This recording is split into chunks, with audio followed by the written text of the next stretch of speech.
Bonjour à tous et bienvenue sur Inspiration H24, la muraille de Mons avec le pasteur Serge et Pam Toukouzou. Bonjour, soyez les bienvenus et surtout soyez bénis au nom de Jésus. Oui, nous vous bénissons au nom de Jésus. Alors, un sujet que nous aimons tant, notre passion, c'est la prière. Amen. Et nous allons venir sur un sujet particulier qui dit « J'ai essayé la prière et je n'y arrive pas ». Donc, on va déjà commencer par vous expliquer, nous partager un petit peu, c'est quoi la prière? Comment nous, on voit un peu la prière? Alors la prière, c'est simple. Pour nous, nous voyons la prière comme une conversation, un dialogue, un face-à-face, un- voilà, de l'échange avec notre Père Céleste. Mhm, Dieu a toujours voulu parler à ses enfants. Dieu a mhm. toujours voulu entendre ses enfants lui parler et s'échanger avec eux. Et ce moment d'échange, ce moment particulier d'échange, nous l'appelons prière.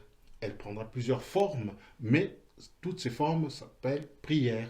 C'est vraiment un moment d'intimité. Comme tu as dit, c'est un moment d'échange, Mhm. vraiment. Et il y a une question, c'est pourquoi je ne reçois pas? Quand je prie, pourquoi je ne vois pas forcément les fruits de la prière? Pourquoi je ne vois pas les fruits de la prière? On peut donner plusieurs réponses à cela, mais nous pouvons retenir un passage que nous avons connu, nous avons lu ensemble aussi, c'est dans l'épître de Jacques au chapitre 4, verset 3, Mhm, qui nous dit ceci. Vous demandez et vous ne recevez pas, parce que vous demandez mal, mhm, dans le but de satisfaire vos passions. mhm. Ça, c'est une des réponses qu'on peut donner. Pourquoi on ne reçoit pas, hein? Nous demandons mal dans le but de satisfaire nos passions. Ça veut dire que dans la prière, dans la conversation avec Dieu, il y a une manière de parler. Il y a des façons de parler à Dieu. Il y a des façons d'écouter Dieu pour que nos idées, nos pensées correspondent aux siennes. Ou les siennes plutôt passent par nous et que nous l'exprimons par nos paroles ou même nos pensées simplement. Voilà, c'est juste de rentrer dans sa volonté, Tout à d'aligner nos fait. pensées aux siennes et notre volonté à sa volonté. Alléluia. Et comme ça, on ne cherche pas nos propres désirs à satisfaire notre propre chair, nos propres Mhm. désirs ou nos propres passions, mais sa volonté et son plan parfait pour que nous puissions rentrer dans la destinée. Au fait, c'est juste ce dialogue père-fils. Et ça m'a fait penser à cette parole qui dit fais de l'éternel tes délices dans les psaumes, fais de l'éternel tes délices et il te donnera ce que ton cœur Désir. désire. Voilà. Alors aussi une chose importante que j'aimerais bien qu'on voit ensemble aujourd'hui, c'est souvent on rentre dans notre chambre, dans la prière, Mhm. ou peu importe quelle pièce, mais on prend un moment d'intimité. Mais ce qui est important de dire, c'est que c'est le Père d'abord qui fait le premier pas. Tout à fait. Est-ce que tu veux nous expliquer un petit peu ça? D'accord. Alors, tout ce qu'on vient de dire avant, on peut laisser penser que la prière n'est que la demande. Oui, voilà. Donc, nous voulons recentrer les choses. La prière, c'est un dialogue. C'est le Père qui vient vers nous et nous venons vers lui. Hmm. Et nous lui parlons. C'est lui qui vient d'abord nous parler. Et cela se voit déjà depuis le Jardin d'Éden. Quand on prend dans Genèse. Genèse, au chapitre 3 Mhm, et les versets 8. mhm. Donc, Genèse, chapitre 3, verset 8. Et je vais prendre une version qui l'explicite très très bien, la version Oswald. Alors, qu'est-ce que Genèse 3, verset 8 dit? Ils attendirent la voix de l'Éternel Dieu qui se promenait dans le jardin au vent du jour. Adam et sa femme se cachèrent devant la face de l'Éternel au milieu des arbres du jardin. Ça veut dire quoi? Ça veut dire que Dieu se promenait dans le jardin au vent du jour. Plusieurs versions disent que le soir, Dieu se promenait dans le jardin. Mais ici, on ressort vraiment, Oswald ressort que c'était dans le vent du jour. Or, qui dit vent, le vent ne souffle pas que le jour, le vent ne souffle pas que le soir, le vent ne souffle pas que le matin, le vent souffle à tout moment. Amen. Or, le vent dans la parole de Dieu, ça représente le Saint-Esprit. Si Alléluia. Dieu se promène dans le vent du jour, ça veut dire que dans la Trinité, le Père, ce jour-là, se promenait, ou ce jour se promène au travers du vent du Saint-Esprit. Et pourquoi se promener? Parce qu'il parlait, il voulait parler Il les visitait. Voilà, il voulait parler à Adam et à Ève. Il les visitait. Il dit qu'ils entendirent sa voix. Donc Dieu parlait déjà. Comme il n'y avait que deux êtres vivants, enfin deux humains qui pouvaient l'entendre, parce qu'ils étaient faits à l'image de Dieu, ils sont faits à l'image de Dieu. Donc, il ne parlait pas à n'importe qui, il parlait à ceux qui sont faits à son image. Comme maintenant, Dieu se promène tout le temps. Dieu veut que nous puissions entrer dans sa présence. Adam et sa femme n'ont pas pu lui répondre, n'ont pas pu répondre à sa demande de conversation parce qu'ils se sont sentis sales dans le péché et nus. Donc, c'est pourquoi nous disions que la prière vient plutôt du Père. Cette conversation, cet engagement dans la conversation, dans le dialogue, c'est le Père qui commence. Oui, et alors on avait pris aussi un exemple, si tu te rappelles, qui pour moi m'avait vraiment parlé. C'est un père et un fils ou une fille. Je décide d'aller voir mon papa. Oui. Je prends un café, je vais juste le visiter. Je ne vais pas commencer à calculer la conversation que je vais lui adresser. Tout à fait. Mais je vais le visiter et je vais me laisser inspirer sur les sujets qu'on converse, père, fils. Et c'est de la même manière que l'Éternel nous attend dans sa présence. Amen. Il n'attend pas que nous calculions ce que nous allions dire, mais qu'au contraire, nous nous laissions vraiment inspirer et attendre, aussi écouter. Ce qui est super important, c'est de ne pas de débiter autant de mots à la minute, mais c'est vraiment de rester attentif et de se dire oui bien sûr j'ai des besoins, oui bien sûr j'ai peut-être plein de choses à exprimer parce que aussi il faut dire on a des personnalités toutes différentes et il y en a qui parlent énormément et d'autres qui sont plus calmes, mais en toutes circonstances tous, avec toutes les personnalités différentes, on a aussi tous ce don d'écouter. Amen. On a tous cette perception en fait Alléluia. d'entendre la voix du Saint-Esprit, de nous dire va de ce côté-là, prie plutôt de ce côté-là, prie pour ceci ou prie pour cela. Et ça nous est arrivé aussi plusieurs fois. Tout à fait. Et on va continuer notre sujet parce que là je me suis un petit peu évadée. Mais je voudrais revenir sur le sujet de j'ai essayé. Et ce qu'on voudrait dire aux internautes, c'est vraiment il faut commencer quelque part. Et persévérer. Persévérer. Ne pas se décourager. Parce que ça, c'est vraiment ce que l'ennemi voudrait, c'est que tu t'arrêtes de parler, que tu t'arrêtes aussi d'écouter, que tu t'arrêtes d'obéir, que tu t'arrêtes simplement dans ton cheminement. Alléluia. Et ce que Dieu veut, par contre, c'est te prendre par la main et marcher pas à pas. Alléluia. C'est pas dit que ça va être facile du jour au lendemain. Mais tout comme l'exemple du vélo, c'est vraiment, j'apprends le vélo, mais il faut que je commence quelque part. Alors, la prière, cette conversation, pourquoi elle s'apprend, pourquoi on doit s'habituer avec, parce que l'humain, depuis la chute d'Adam, n'a plus de contact direct avec Dieu. Donc il ne reconnaît pas facilement la voix de Dieu. Il faut qu'il s'habitue à reconnaître la voix du Père et s'habitue et chaque jour à mieux cerner la voix du Père et à mieux écouter la voix du Père au travers du Saint-Esprit. Voilà, et ainsi on développe une certaine amitié, on développe une certaine, je ne dirais pas camaraderie, mais on développe une certaine proximité et intimité. Et c'est pourquoi, comme on a pris l'exemple du vélo, quand on a appris à pédaler, à rouler à vélo, ce n'était pas du premier coup qu'on a roulé sur les deux roues. Non, on a peut-être essayé une fois.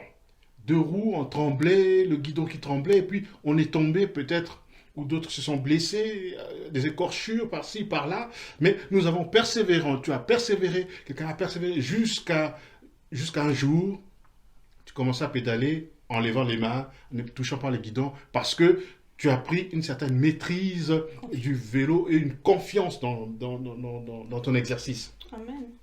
Et c'est comme ça avec le Père dans notre conversation. On est peut-être hésitant au début parce qu'on ne connaît pas, on ne sait pas, mais notre Dieu est celui qui veut nous apprendre, et celui qui veut nous apprendre à écouter, à décoder ce qu'il nous dit. Parce que nous sommes habitués à écouter la radio, la télévision, le brouhaha du monde, mais entendre la voix du Père qui sort de notre cœur, ça, on doit l'apprendre. Amen. Et Dieu est prêt à nous enseigner. Il est prêt, comme avec le vélo, à tenir ton guidon peut-être, à tenir ta selle pour que tu ne tombes pas. S'il faut mettre des tricycles ou des stabilisateurs, il te mettra pour que tu entendes au fur et à mesure, parce que tu persévères, au fur et à mesure, ça sera la porte ouverte, les cieux ouverts à chaque instant quand tu veux parler à ton Père ou quand tu veux l'entendre te parler. Tout à fait. C'est ça la prière. Tout à fait. Persévérance. C'est puissant. Et là maintenant, on va peut-être passer à la question personnelle. Alors Voilà, je vais simplement expliquer donc mon expérience personnelle face à la prière. C'est que dans notre mariage, nous étions jeunes mariés et évidemment, nous avons deux personnalités différentes, deux éducations différentes et autre chose aussi. Mais voilà, deux individus différents et une approche différente de la prière. Moi, je viens d'une famille chrétienne et j'ai reçu une éducation par rapport à la prière. Donc, je pensais savoir prier, je pensais que j'étais dans le bon. Et puis, j'ai découvert un autre aspect de la prière parce que l'Éternel nous révèle chaque jour un peu plus sa face. Et toutes ces facettes. Et c'est comme s'il m'en manquait plein. Et j'avais fait un pas dans la prière et je pensais que c'était comme ça que je devais faire. Or, il y avait plusieurs recettes, il y avait plusieurs choses que je pouvais faire. Et quand j'ai vu comment Serge se levait le matin, partait à l'église, il n'y avait personne à l'église, c'était son engagement personnel. Moi, il faut dire qu'étant jeune mariée aussi, il y avait une frustration quelque part parce que je me retrouvais seule souvent. Et je me disais, zut, pourquoi lui, il va chercher la présence de Dieu? Pourquoi moi, je veux ce qu'il a, pardon. Pourquoi lui, il revient de la prière et qu'il est plein d'énergie? Pourquoi moi, j'ai pas ces choses-là? Et un jour, l'Éternel m'a dit, viens me chercher. Alors oui, vous pouvez le faire chez vous, vous pouvez le faire n'importe où. Mais ce jour-là, c'est vraiment l'exemple que j'avais sous mes yeux, c'était que lui partait quelque part, donc à l'église, pour aller prier. Il aurait pu le faire n'importe où, mais c'était sa discipline, c'était comme ça. Et moi, j'ai dit, ok, si lui, il va à l'église pour prier, je vais exactement faire. Donc, c'est comme s'il m'avait donné un peu le secret, la recette. Et moi, je me suis dit, en fait, moi, je vais faire la même chose. Si lui, il l'a, mais moi, je crois que moi aussi, je vais l'avoir. Et c'est comme ça que je suis partie à l'église. J'étais seule et j'ai recherché la présence de Dieu. Je n'ai pas forcément parlé. Oui, à un moment, j'ai vraiment pleuré parce que je voulais vraiment rechercher la face de Dieu. Ce n'était pas mon intérêt. Je voulais rechercher d'abord les choses de son royaume. Et je savais que tout le reste allait arriver, mais je ne m'attendais pas à comment ça allait arriver. Je ne savais pas comment ça allait dépasser mon imagination. Et le Seigneur sait très bien ce qui nous convient, sait très bien comment toucher les cordes sensibles de nos vies, comment nous parler, parce que nous sommes tous différents. Et dans mon âme d'artiste, le fait que je composais les chants, vraiment dans l'intimité, il m'a montré que, au travers une composition d'un chant que j'ai pu ensuite partager à l'église, et ça a pris une dimension auquel je ne m'attendais pas. Et tout le monde était vraiment... La puissance du Saint-Esprit s'était simplement révélée. Je n'avais rien à voir dans l'histoire. Dieu il a fait le pas en me disant, viens me chercher. Et moi, j'ai juste obéi. Et j'ai juste écouté. Il m'a donné, je vais dire même les armes à ce moment-là, parce que je vivais vraiment des complications dans ma vie, des choses difficiles, mais Dieu m'a trouvé à ce moment-là. Alléluia. Et le fait d'avoir obéi, d'avoir recherché, parce qu'il dit recherchez d'abord le royaume et sa justice, Amen. Et toutes choses vous seront données par-dessus. Et c'est vraiment le rendez-vous divin. Vous savez, quand vous obéissez, c'est le rendez-vous divin, c'est le ciel qui se met sur la terre, et là, il n'y a plus d'obstacles, il n'y a plus rien. Et c'est ça, la prière. Amen. Voilà, je ne sais pas si tu veux ajouter quelque chose, peut-être Voilà. Alors... je voulais simplement rajouter à ce qu'elle a dit, son expérience de la recherche de Dieu, pourquoi je sortais le matin, tout simplement parce que pendant ce moment, je voulais exercer ce que Christ a fait dans Marc 1,35, au lever du jour, avant le lever du jour, avant l'aurore, il sortait pour aller dans un lieu désert. En Belgique, où vous trouvez le lieu désert, si ce n'est qu'un lieu où il n'y a personne. Et c'était bien l'église à ce moment-là. Donc j'ouvrais et je restais mon monde seul à seul avec le Seigneur, seul à seul avec mon Dieu, seul à seul surtout avec mon Père. C'est vrai qu'on habitait aussi un tout petit appartement. Voilà. C'était le moyen d'avoir ton moment d'intimité. Voilà. Et je vais dire à quelqu'un ce soir, ce matin, cet après-midi, lorsque vous regarderez cette vidéo, que Dieu veut ton bonheur. Amen. Que Dieu veut ta joie. Alléluia. Alors Christ a dit ceci à ses disciples dans l'évangile de Jean au chapitre 14, verset 24. Jusqu'à présent, vous n'avez encore rien demandé en mon nom. Demandez et vous recevrez afin que votre joie soit complète. Alléluia. Donc demandez au Père au nom de Jésus-Christ afin que votre joie soit complète. Et vous recevrez afin que votre joie soit complète. Ta joie, la joie du Seigneur, c'est ma force. Alléluia. Alors, il veut que nous soyons joyeux. Notre Père, quand il nous regarde, quand nous lui parlons, quand nous conversons avec lui, quand nous échangeons avec lui, il est joyeux. Il faut le savoir. Et il veut que notre joie, que nous reflétons sa joie. Qu'elle demeure et qu'elle soit parfaite. Amen. Donc, j'invite à chacun de nous à se lever. Prends comme le vélo. Aujourd'hui, ça ne marchera pas. Demain, encore un peu plus, un pas de plus. Après-demain, pareil. Et un jour, tu lèveras les mains en pédalant tout seul. Je vois que certains d'entre nous aussi, enfin, ceux qui suivent, vous êtes touchés. On va rentrer dans un moment de prière maintenant. On va prier pour vous et répondez à la prière, à l'appel de Dieu. Ce soir, ce matin ou cet après-midi, Dieu est là, dans le vent du jour, pour t'entendre, pour te parler, pour t'entendre, pour te dire des choses. Parce qu'il a plein de choses à te dire. Et la parole de Dieu, et c'est ce qui a créé le monde entier, et c'est ce qui soutient le monde, c'est cette parole qui va te donner aujourd'hui, qui va te soutenir et te faire avancer dans tout ce que tu veux faire ici-bas.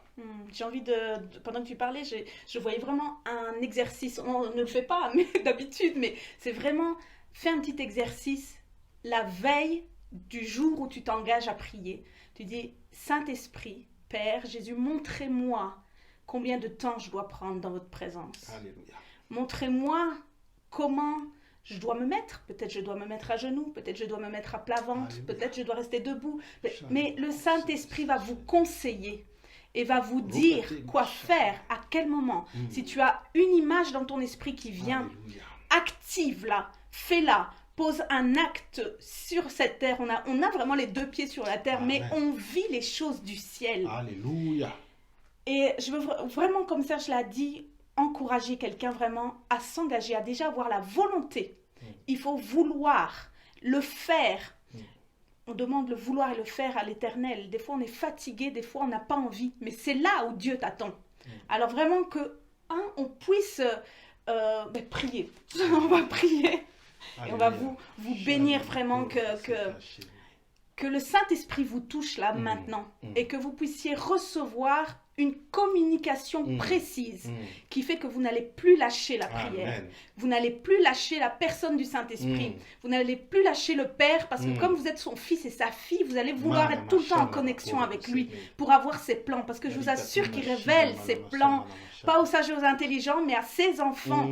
Alors allons chercher la présence de notre Père. Alléluia. Vous savez, le Père nous appelle par nos prénoms. Je ne sais pas s'il y a un Camille ou une Camille, un Jean-Pierre, un Claude ou une Claude. Dieu t'appelle par ton prénom. Père éternel, voici ces noms qui ont été cités, ne sont pas cités en vain.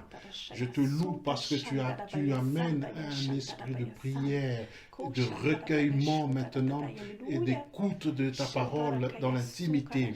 Merci parce que tu marches dans le vent du jour pour parler à quelqu'un aujourd'hui, pour parler à quelqu'un maintenant, qui se met, qui s'engage à cœur avec toi pour chercher ta face.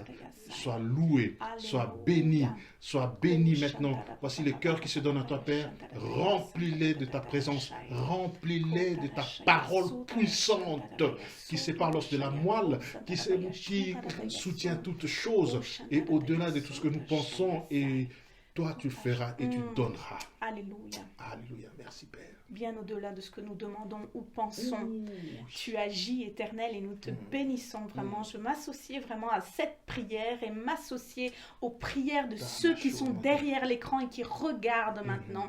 Priez, n'attendez pas demain.